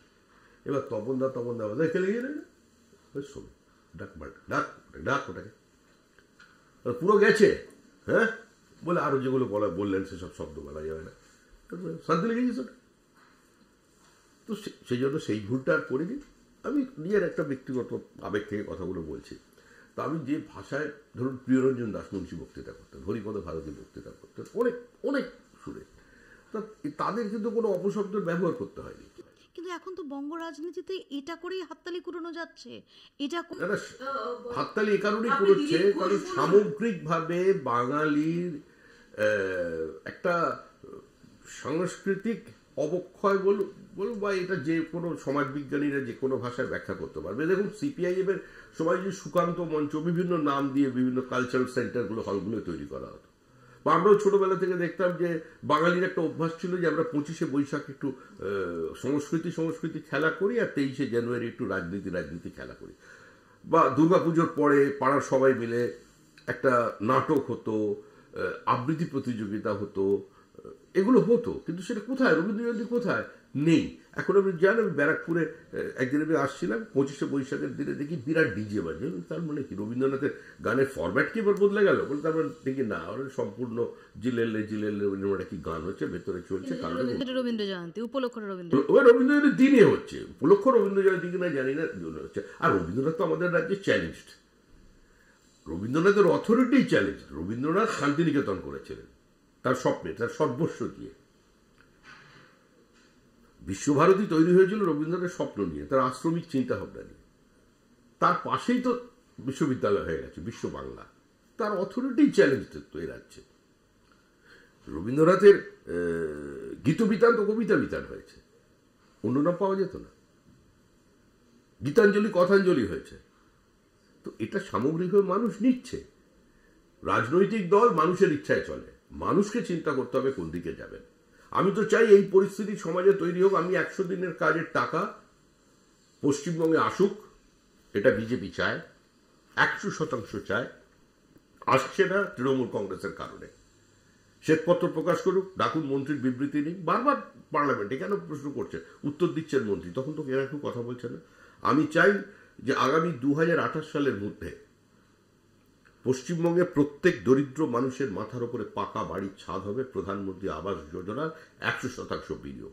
এর সঙ্গে সঙ্গে আমি এটাও চাই 100 দিনের টাকা আসুক পশ্চিমবঙ্গে, আর একটা সময় আসুক, মানুষ নরেন্দ্র মোদীর সামনে দাঁড়িয়ে তাকে অনুরোধ করুন যে আমরা 100 দিনের টাকা চাই না, আমাদের এখানে ক্রয় ক্ষমতা বেড়েছে, আমার দৈনিক উপার্জন ওই 100 দিনের টাকার থেকে বেশি, এই টাকাটা আপনি অন্য ফান্ডে খরচা করুন, আমাদের গ্রাম বাংলার ইনফ্রাস্ট্রাকচারে ব্যবহার করুন। আমরা সেই বাংলা চাইছি, আমরা বিনিয়োগ চাইছি। শিল্প সম্ভাবনার যে সুযোগটা এ রাজ্যে ধ্বংস হয়ে গেছে সিঙ্গুর আন্দোলনের পর আর নন্দীগ্রামের আন্দোলনের পর, ভুল বার্তা গিয়েছে যে West Bengal is no more a investment friendly state. এখানে যে রেড টেপিজম থেকে হয়তো আপনি কিছু পলিসি দিয়ে সেটার দায় তো বিজেপিকেও নিতে হবে, কারণ আমরা তো অনশন মঞ্চে রাজনাথ সিংদের উপস্থিতি দেখেছি। অবশ্যই দেখেছি, আমরা তো বলেছি যে আমরা 3 ফসলি জমির অধিগ্রহণ করার নীতিগতভাবে পার্টি বিরোধী। আমাদের একটা নির্দিষ্ট ফর্মুলা ছিল, আমরা সেই বুদ্ধদেব ভট্টাচার্যের কাছে গিয়ে সেটা জানিয়েছিলাম, প্রকাশ জাভড়েকর লিড করেছিলেন। আমরা বলেছিলাম যে আপনার যদি 1000 একর জমির প্রয়োজন হয়, আপনি 1100 একর জমি আপনি একবার করে নিন, 1000 একর শিল্পে দিন, আর বাকি যে 100 একর জমি আছে সেটাকে ডেভেলপ করুন। চিঙ্গুরের ক্ষেত্রে বলেছিল সেটাকে ডেভেলপ করে যারা জমি চলে যাচ্ছে তাদের ওই ডেভেলপ প্ল্যান, তখন তো তার একটা আরবানাইজেশন হয়ে যাচ্ছে, তার থেকে কয়েক কাটা করে জমি দিন। যে ফর্মুলায় আজকে রাজারহাট তৈরি হয়েছে সেটা সিঙ্গুরে অ্যাপ্লাই করা যেত। আপনি কি হলো সিঙ্গুরের এখন বর্তমান পরিস্থিতি কি? কৃষক তার জমি ফেরত পেয়েছে, কিন্তু জমি তার ফসল ফেরত পায়নি। একটা শিল্প সম্ভাবনার মৃত্যু হয়ে গেছে সিঙ্গুরে। আমরা নির্দিষ্টভাবে জোর করে কৃষকের উপর গুলি চালাবেন। জ্যোতি বসু পর্যন্ত বলেছিলেন একই দৃশ্য দেখিয়ে কি মানুষ গুলি চালাচ্ছে। জ্যোতি বসু আজকে থাকলে অবশ্যই যে এই যে ঘটনা যেটা মুর্শিদাবাদে দেখলেন, যেটা মহিলা ভারতবর্ষে কোনো জায়গায় হয়েছে নাকি, একজন মহিলা প্রকাশ্যে দাঁড়িয়ে বলছেন, মানে হিন্দু মহিলা অবশ্যই, দাঁড়িয়ে বিএসএফ কে বলছে আমাকে গুলি করুন, আমার বুক ঝাঁঝরা করে দিন, আমি অন্যের হাতে অপবিত্র হতে পারি না। কুমিল্লার ঠিক একই চিত্র বাংলাদেশে, কুমিল্লার মেয়র একজন মহিলা, সুন্দরী মহিলা বলে বিখ্যাত, তিনি বাবা এমপি, তাকে খুঁজে বেড়াচ্ছে স্লোগান দিয়ে রসমালাই দিয়ে চাই, মানে তাকে প্রকাশ্যে তার উপর অত্যাচার করবে। একটা মহিলা তাকে রেপ করে সেটা ভিডিও ভাইরাল করছে। তো এই ধর্মান্ধতার বিরুদ্ধে প্রত্যেকে তো এক হবে।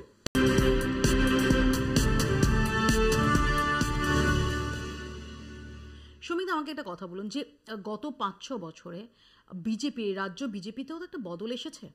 আমরা যদি একই সঙ্গে দেখি যে আপনারা যারা একদম বরাবরই বিজেপির কর্মী এবং আরএসএস এর যে ভাবধারা তাতে দীর্ঘদিন যারা সম্পৃক্ত ছিলেন, তাদের পাশাপাশি বিজেপিতে এই মুহূর্তে একই সঙ্গে আরেকটা নতুন ফ্লো এসেছে, যারা হচ্ছে তৃণমূল কংগ্রেস থেকে বিজেপিতে এসেছেন। তো এই যে মেলবন্ধনটা, এটা টাফ না?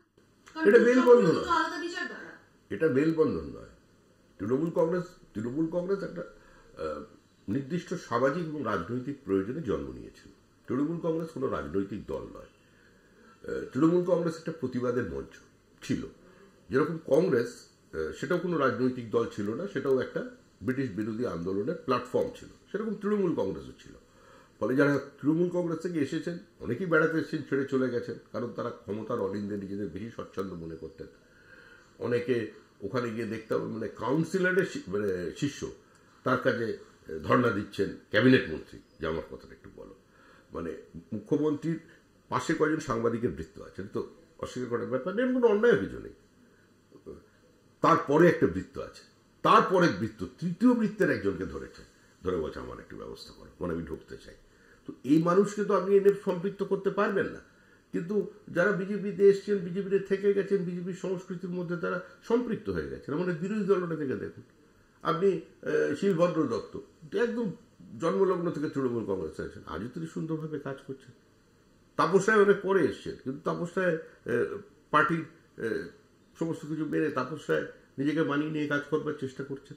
তো এটা একটা বহমানতা এর মধ্যে থেকে যায়। ভারত সংঘ পরিবারের যে কথা বলছেন, সংঘ পরিবার তো নতুন কিছু বলেনি। সংঘ পরিবার তো ভারতীয় সংস্কৃতির কথা বলেছে, যে সংস্কৃতির মধ্যে কোনো হিন্দু মুসলমানের বিভাজন নেই। তো সেভাবে তো আমরা দেখি না সমাজকে। আপনাকে তো আপনার ভাবনা, আপনার জীবনযাপন কোনো কিছুতেই আপনাকে সেই সোকল যে সনাতনী রূপটা এখন ভীষণভাবে তুলে ধরার চেষ্টা হচ্ছে বিজেপির একটা অংশ থেকে, না, সনাতনী রূপ বিজেপির তরফ থেকে চেষ্টা হচ্ছে, এরকম কোনো ইয়ে আছে নাকি? আমরা, তুমি যেটা বলছো যে কালী মূর্তি, আমরা বলতে পারি যে আমাদের বাংলাদেশে কালী মন্দির ভেঙে টুকরো করে দেওয়া হয়েছে, মুর্শিদাবাদে কালী আক্রান্ত, আর কলকাতাকে মানুষ কালী কলকাত্তে বালি, কালীঘাট বলেই চেনে। আর কালীঘাটের ওই মা কালীর আরও একটু মিনিং আছে। উনি আমাদের ওনার প্রতিবেশীকে বলেছেন যে এবারে আমি বাঁচাতে পারবো না, আমি তোমার ফাইল নিতে পারলাম না, সেই জন্য উনি গেছিলেন, সেই জন্য জগন্নাথ দেবের আগমন। তো যাই হোক, ওই নিচ্ছেন না। তো কালীও যাতে ভবিষ্যতে সুরক্ষিত থাকতে পারে, কারণ যেভাবে কলকাতার ডেমোগ্রাফি চেঞ্জ হচ্ছে, মহেশতলার ঘটনা, খিদিরপুরের আগুন লাগানোর ঘটনা, তাহলে দুদিন পরে কালীঘাট আক্রমণ হতে পারে, আক্রান্ত হতে পারে। কারণ এই যে ফ্যাসিজম, রিলিজিয়াস ফ্যাসিজম, যেটা পৃথিবীর কাছে একটা চ্যালেঞ্জ, যেভাবে র্যাডিক্যালাইজেশন হয়েছে, এটা তো আমাদের চেনা পশ্চিমবঙ্গ নয়। আমরা তো 7 বছর 8 বছর আগে এ ধরনের ধর্মীয় জমায়েত, এ ধরনের বক্তৃতা দেখিনি। আর বিজেপি সবসময় প্রতিবাদ করে এসেছে। একটা সাম্প্রদায়িক সংঘর্ষ শুরু হয়ে গেল হাওড়ায়, সেখানে একজন দাঁড়িয়ে, মঞ্চের উপরে দাঁড়িয়ে মুখ্যমন্ত্রী মমতা বন্দ্যোপাধ্যায়কে যে ভাষায় আক্রমণ করছে, যে ভাষায় চ্যালেঞ্জ করছে, এই ঔদ্ধত্য কোথা থেকে পাচ্ছে? আমরা বিজেপি, আমরা তার সম্পূর্ণ বিরোধী, আমরা তার বিসর্জন চাইছি রাজনৈতিকভাবে, কিন্তু তারও আমরা প্রতিবাদ করেছি। এই জিনিস চলতে পারে না। তৃণমূল কংগ্রেস প্রত্যেক কর্মীর কাছেও আমাদের আবেদন, শুধু কংগ্রেস সিপিএম এর নয়, কোনো নেতাকে আমরা বলছি না, আমরা বলছি যারা এতদিন পর্যন্ত একটা নির্দিষ্ট দলের ভোটার থেকে গেছেন, যারা এতদিন পর্যন্ত নো ভোট টু বিজেপিতে অংশগ্রহণ করে পিছনের দরজা দিয়ে তৃণমূলকে আসতে সাহায্য করেছেন পরোক্ষভাবে, ইচ্ছা না থাকলেও হয়েছে, এটা বন্ধ করুন। কিছুদিনের জন্য রং দূরে রাখুন, কিছুদিনের জন্য একটু ভুলে থাকুন, ভালো মানে ভোলা তো যায় না, কিন্তু একটু রাখতে হবে। এই প্রচ্ছন্ন মহাজোটের বার্তা, না, জোট তো মানুষের জোট, আমরা তো মহাজোট যেটা বলছি মানুষের জোট, মানুষ জোটবদ্ধ হবে, পশ্চিমবঙ্গকে পশ্চিমবঙ্গ রেখে দেওয়ার জন্য জোটবদ্ধ হবে। এই পশ্চিমবঙ্গের জন্ম যে কারণে হয়েছিল, সেই কারণটাই আজকে চ্যালেঞ্জ হয়ে গেছে। এটা অস্তিত্ব রক্ষার প্রশ্ন। এখানে কোনো কংগ্রেস, সিপিএম, তৃণমূলের বিষয় নেই, বিজেপির বিষয় নেই। তৃণমূলকে হারাতে পারে বিজেপি, আর এই মৌলবাদকে, এই ধর্মান্ধতাকে তৃণমূল এখানে টেনে নিয়ে এসেছে। তাই তার জন্য প্রত্যেকটা শুভবুদ্ধি সম্পন্ন, গণতান্ত্রিক চেতনা সম্পন্ন, রাজনৈতিক সচেতন ভোটারের কাছে আমাদের আবেদন, এমনকি তৃণমূল কংগ্রেসের কর্মী যারা এখনো পর্যন্ত ক্ষমতার অমৃত রস পান করেনি, যারা ঘাম রক্ত দিয়ে দেওয়ালে লিখেছিল যে সিপিএম হারবে, মুখ্যমন্ত্রীর নাম লিখেছিলেন, এখন তো তারাই বাড়িতে বসে বলছে। আপনি একটু আগে বলছিলেন, তাপস রায়ের কথা বলছিলেন, আপনি শিলভদ্র দত্তের কথা বলছিলেন, শুভেন্দু, যে তারা কিভাবে সম্পৃক্ত হয়েছেন। আমি একটা নাম বলি, অর্জুন সিং। অর্জুন সিং কি কারণে তৃণমূলে যোগ দিতে বাধ্য হয়েছিল সেটা মানুষের জানা, এবং অর্জুন সিং কি কারণে ফিরে এসেছেন সেটাও মানুষের জানা। যেটা মানুষ একটা ওপর থেকে দেখছে, তার এই শুধু যাওয়া আসা, শুধু স্রোতে ভাষা, সেটা অন্য বিষয়। কিন্তু ভিতরের যে তত্ত্বটা পুরোটা আমি বলতে পারছি না। তিনি 109টা মামলার মালা গলায় পড়ে এসেছিলেন, সেটা আরো বাড়ছিল, প্রায় 150-র কাছে পৌঁছেছিলেন। এবং তারপরে তিনি যখন দেখলেন যে আবার তৃণমূল থেকে তাকে, সেই জন্য প্রায় পরিস্থিতির বাধ্যবাধকতায় তৃণমূলে গিয়েছিলেন, এবং যখন ফিরলেন তখনও দেখলেন যে আগামী দিন হয়তো আরো ভয়াবহ, তিনি এসেছেন, পার্টি গ্রহণ করেছেন। এই যে একটা প্রশ্ন বারবার উঠছে যে বিজেপি ওয়াশিং মেশিনের মতো, যখন অন্য দল, আপনারা বলেন যে BJP party with a difference, অথচ যখনই কেউ আসেন তার বিরুদ্ধে আপনাদেরই বুড়ি বুড়ি অভিযোগ, কিন্তু যখন তারা বিজেপিতে আসেন তখন আপনারা বলেন যে বিজেপি তো গঙ্গার মতো, এখানে এলে সবাই শুদ্ধ হয়ে। এটা অভিযোগ নয়, এটা প্রাপ্তি, এটা পুরস্কার, এবং এটা আমি গ্রহণ করছি তোমার এই বক্তব্যকে। বিজেপি সত্যিই ওয়াশিং মেশিন। কারণ মুকুল রায়, তিনি যখন আমাদের দলে যোগ দিয়েছিলেন, তখন গোটা কলকাতা, তোমার এই দূরের কথা, গোটা পশ্চিমবঙ্গ আমি দেখেছিলাম যে মুকুল রায়ের নামের আগে একটা গদ্দার শব্দ লেখা হতো। গদ্দার নাম্বার 1 ছিলেন মুকুল রায়, আর গদ্দার নাম্বার 2 ছিল অর্জুন সিং। তখনও শুভেন্দু দলে আসেনি, কিন্তু তারপর বিজেপির ওয়াশিং মেশিনে আমরা তাদের এতটাই পরিষ্কার করে দিলাম যে গদাধর হিসেবে সেই গদ্দারকে তৃণমূল কংগ্রেস। আপনার ওই ভিডিওটা কিন্তু এখন ভীষণ ভাইরাল। অর্জুন সিং আপনাকে দেখে এই গদাধরের ভূমিকা যেভাবে পালন করছে, এবং যে সমস্ত, আপনি একটু আগে সৌজন্যের রাজনীতির কথা বলছিলেন, যে সমস্ত শব্দবন্ধ সবই তার মুখ দিয়ে বেরিয়ে আসছে। দেখুন, শব্দ চয়ন এবং শরীরী ভাষা, এটা তো একান্তই বক্তার ব্যক্তিগত। আরে রাজনীতি করলে কি শুধু মালা পড়তে হবে, দু একটা শুনবে না, হ্যাঁ, 2 অক্ষর 4 অক্ষরে তো থাকে পলিটিক্সে। একদম শেষ পর্যায়ে চলে এসেছি। আপনি তো আক্ষরিক অর্থে মানে ঘোরতর শাক্ত শক্তি চট্টোপাধ্যায়ের ভক্ত, তো আমি কি করে আর এই ইন্টারভিউটা একটা কবিতা ছাড়া শেষ করি? মেঘলা দিনে দুপুরবেলা যেই পড়েছে মনে, চিরকালীন ভালোবাসার বাঘ বেরোলো বনে। আমি দেখতে পেলাম, কাছে গেলাম, মুখে বললাম খা, আখির আঠায় জড়িয়েছে বাঘ, নড়ে বসছে না। বাঘের গতর ভারী, মুখটি হাঁড়ি, অভিমানের পাহাড়, আমার ছোট্ট হাতের আঁচড় খেয়ে খোলে রূপের পাহাড়। বাঘের চোখ দুটি কৌতুকের, উড়তে পুড়তে আলোয় কালোয় ভাসছিল নীল সুখে। ভয় হলো তাই ভীষণ। একটু ভুলভাল বলছি আর কি, যাক এই পর্যন্তই চলবে। তো তোমায় দেখে তো অন্য কবিতা আমার মনে পড়ছিল, থুতনি পরে তিল তো তোমার আছে এখন, ও মন নতুন ঘরে যাবি, অবান্ত স্মৃতির মাঝে তোমার মুখ, অশ্রু ঝলমল, লিখিও উহা ফিরত যাও কিনা। অনেক অনেক ধন্যবাদ শমিক দা আমাদের এতটা সময় দেওয়ার জন্য এবং আপনার এই নতুন জার্নি। আবারও বলছি যে দীর্ঘদিন ধরে তিনি বিজেপির সৈনিক এবং এই মুহূর্তে দাঁড়িয়ে তিনি বঙ্গ বিজেপির কাণ্ডারি। তার হাত ধরে নির্বাচনে যেতে চলেছে বিজেপি 2026-এর অত্যন্ত গুরুত্বপূর্ণ নির্বাচনে। অনেক প্রশ্নের উত্তর শমিকদা দিলেন, অনেক প্রশ্নের উত্তর শমিকদা দিলেন না এবং সচেতনভাবেই দিলেন না, দেবেন না বলেই দিলেন না। আমাদের লক্ষ্য থাকবে রাজ্য বিজেপির সভাপতি হিসেবে তার যাত্রাপথের দিকে। অনেক অনেক শুভেচ্ছা শমিকদা, থ্যাংক ইউ। আমার পক্ষ থেকে